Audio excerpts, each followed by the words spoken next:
Hey guys, it's Crystal the Fit Mom. So a while back, I did a review on the ab wheel with elbow support. And this basically is an easier way to do, ab rollouts, right? If you're not comfortable using the ab wheel or you just haven't made it to that point yet.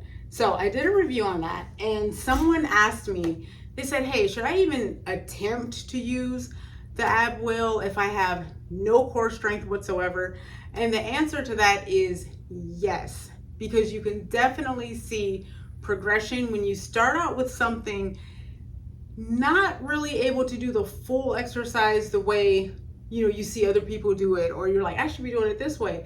No, everybody has to start out somewhere. And the cool thing about gadgets like this is you can measure your progression with these things. Again, so this is the ab wheel with the elbow pads. I'll show you how to use it in a minute. It came with a little magnet. I don't even know where it's at. Oh, here it is. It's a little timer, little countdown thingy for you if you wanted to put that on there to time yourself. But some people, for instance, if you're like, nah, I'm still not comfortable using it. Should I start out doing another exercise first to build up to it? Yeah, you can. You can definitely, add a plank to your routine. And I'll show you the plank really quick before I demonstrate the ab wheel. So, of course, with a plank, you want your elbows down, lined up underneath your shoulders.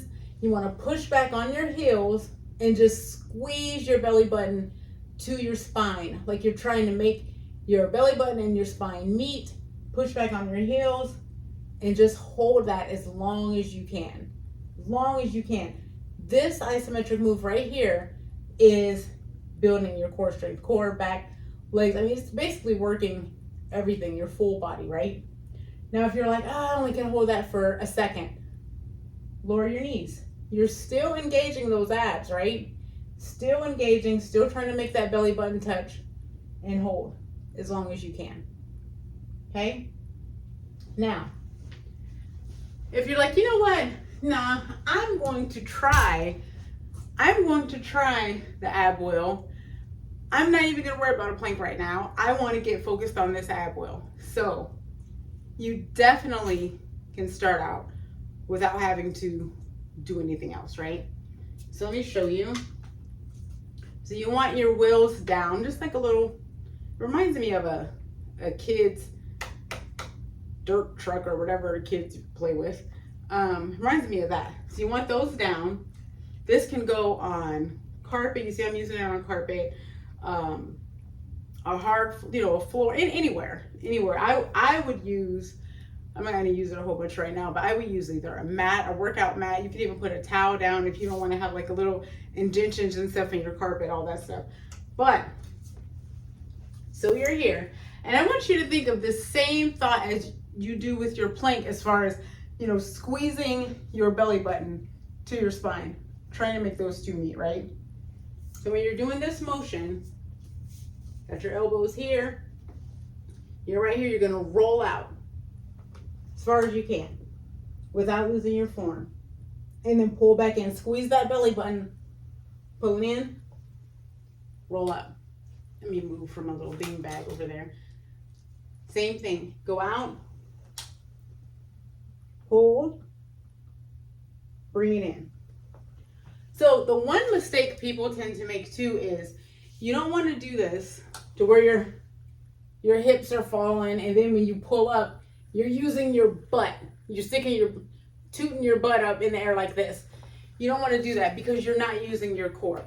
You're using your legs, right? You don't want to use that. You want to use your core. Now, if you're like, I can't go out that far. That's ridiculous. I can't, right? Go out as far as you can, even if it's right here, right? Start out there. While you're doing this, still hold your abs in tight. Still bring that belly button to your spine, and then bring it back in. Here, bring it back in. So you're just warming yourself up. Here. Now, an awesome way to mark your progression, get like a ruler or something where you can measure how far you go out each time.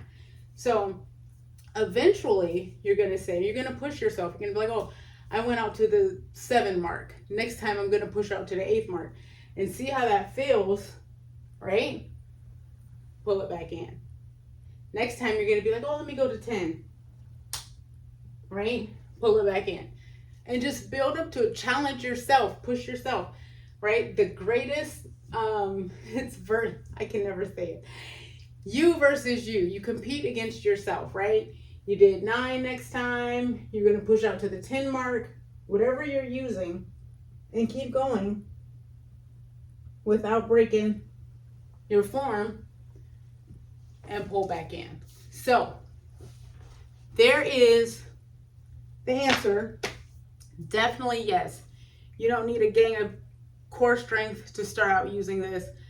Start out, do what you can, mark your progression, and be amazed of what you accomplish. That's what I like to do. It's like the body's an amazing thing. So just to be amazed and see what you can accomplish with this. That's all I got, guys. I'll put a link to the app. Well, of course, I got this from Amazon. I'll put a link in the description. Check out all the other links. 7 Easy Steps to Becoming a Fit Mom, the Live Good Opportunity, all that stuff. But if you have tried this, let me know. Let me know how it went for you. Let me know if you made progression or if you just threw it in the closet and was like, I'm not using that thing. You know what I mean? So I'm just curious to see what you guys got out of that. All right, be sure to like, subscribe, share, and I'll talk to you guys next time. Bye.